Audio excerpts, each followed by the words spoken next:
In the recent Major League Fishing event on Lake Conroe, pros were catching bass like crazy in the first couple hours of the morning using forward-facing sonar.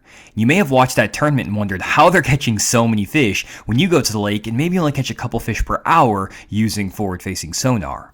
Well, in this video, I'm going to explain how you can find these key areas where you can catch a lot of numbers very quickly. Let's get into it.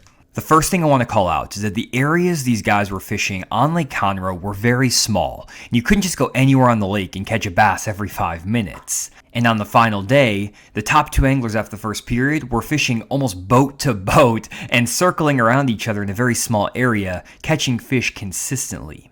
These small areas have a few characteristics that you can look for on your lake, and while you may have to look across a lot of different creeks and coves and parts of your lake to find these areas, once you find all these ingredients, you'll start catching fish just like these pros were on Lake Conroe.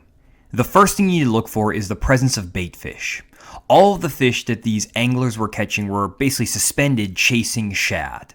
The depth of water wasn't that deep, maybe 15 to 20 feet at the deepest point, but you can find areas on other lakes where the fish are schooling on shad as deep as 50 to 60 feet of water, depending on the lake type and the water visibility. Bait fish, though, are key to unlocking an area where you can catch a bass every 5 minutes. And if there's not a lot of shad in the area, there's not going to be a large enough population of bass to catch fish at this rate. For example, if you get in an area that has small isolated bait balls, they're scattered out pretty sparsely over maybe a football field size area, you may only find a handful of bass there. That doesn't mean you can't catch bass in that area, but you may only be able to catch a fish or two every hour. Instead, you want to look for an area with a pile of bait fish. You want to see big groups of shad all over the screen. The challenge with these areas, though, is that these bass are going to be very keyed in on the bait fish. So you're going to have to make very accurate presentations and basically put your bait right in front of the fish's nose to get them to eat. That's why forward-facing sonar is mandatory for this pattern.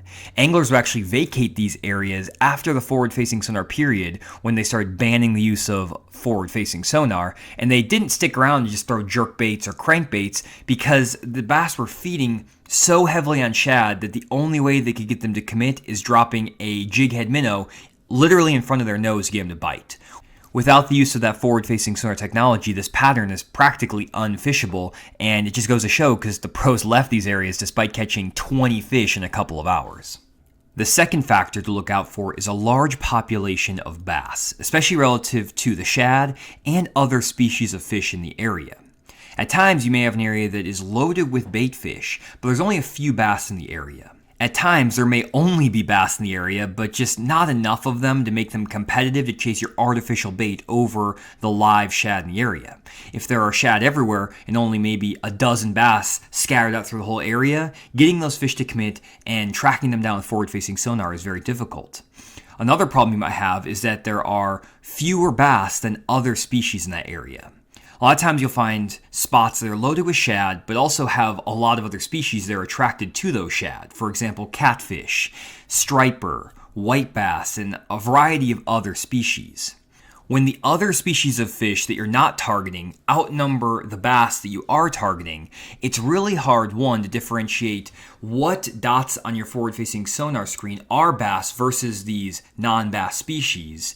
And in addition, you may end up catching a lot of those other species, drum, catfish, and white bass, when you're trying to target the bass, even if you can differentiate which dots are non-bass and which dots are bass.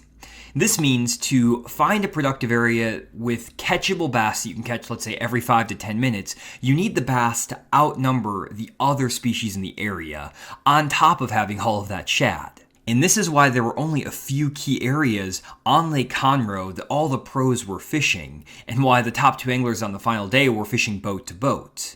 In other areas of the lake, there may have been a lot of shad activity, but the non-bass species may have outnumbered the bass in one area, and then in another area, there may have not been enough bass overall, despite there being a lot of shad, to make it worth fishing in those areas. So these pros were basically threading a needle, finding areas again with lots of bait, but also lots of bass. Now you may be wondering, how how do these pros find these areas in the first place?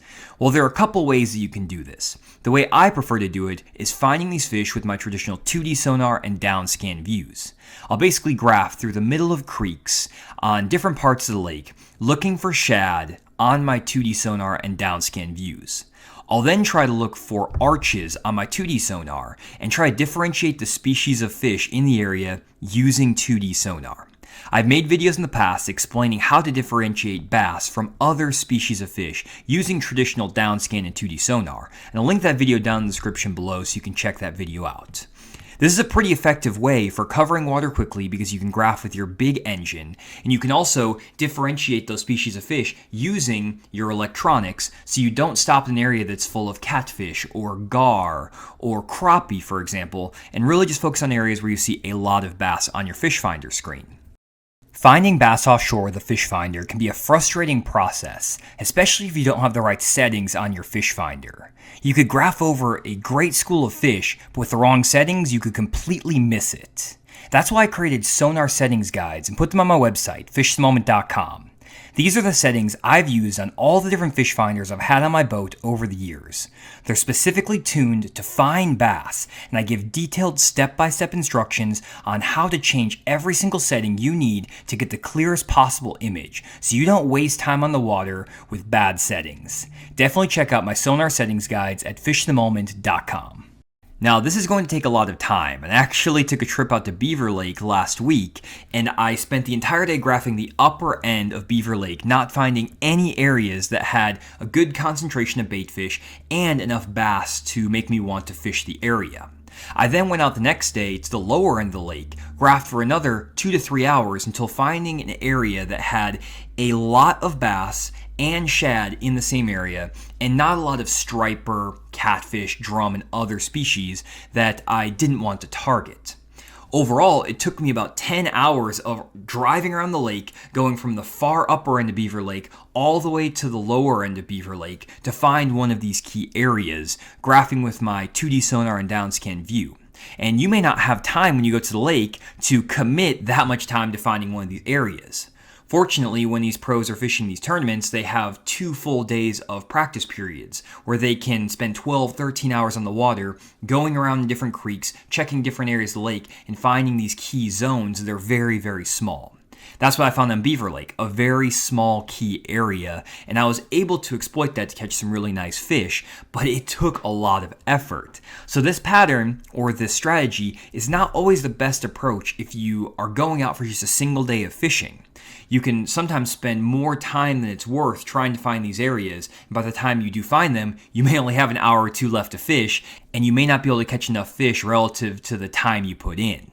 So I'm not recommending the strategy for everyone in every situation. Instead, it is a great strategy if you have a lot of practice time for a tournament, or you want to spend multiple days in a row on a lake and find one of these areas that will produce a lot of fish, and you want to commit that time to doing it. Now, another option for finding these areas, which is what I believe a lot of the younger pros are doing, is actually just using your forward-facing sonar to locate areas that have larger populations of bass.